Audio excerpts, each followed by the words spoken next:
Ang tagalupa na viral ang mukha. Bip, bip, bip, bip, bip. Bumibip, bip, bip, bip, bip, bip, bip, bip, bip, bip, bip na ba? Ang lahat! Martian! Enrico Pañero! Bip, bip, bip, bip, bip. Bip, bip, bip, bip, bip, bip. Bip, bip, bip, bip, bip.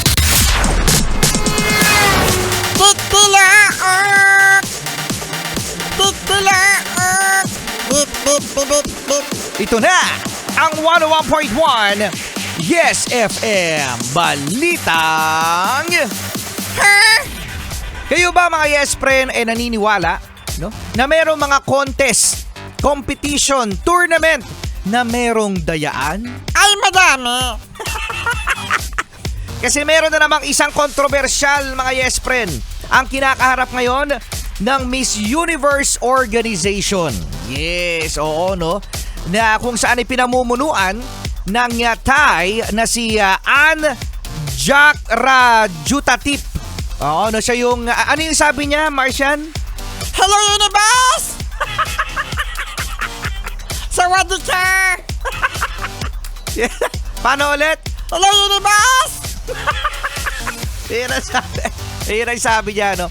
So ngayon ay binulgar ng isang judge noong 2023 mga Yes Friend na namanipula ang resulta ng mga nakapasok sa top 5. Okay?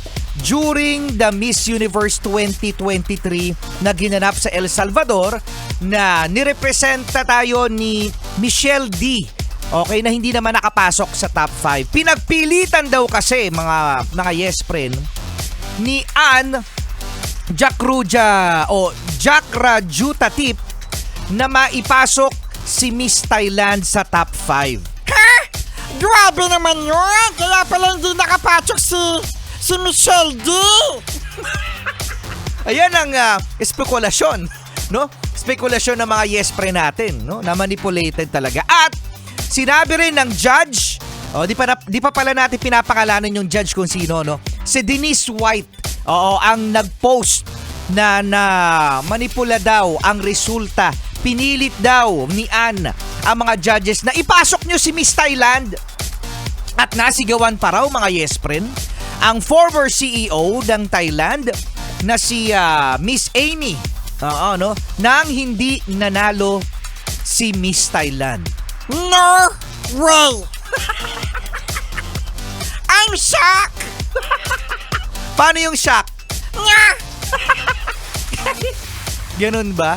Oo, no? Actually, mga Yes Friend, simula nang na bigay itong Miss Universe Organization kay Anne, o binili niya pala, hindi binigay. Binili ni Anne Jakrajuta. Ang hirap! Ang hirap na pronounce ng apelyido niya. O si Anne na lang. Yan, si Anne. Sana si Hello, Universe! Marami ng kontrobersyal mga Yes Friend, no, ang nangyari dito. Okay, so ngayon ay naging palaisipan pa rin.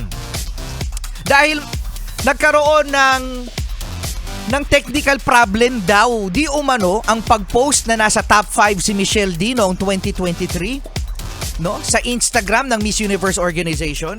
Pero hindi naman siya nakapasok. No way!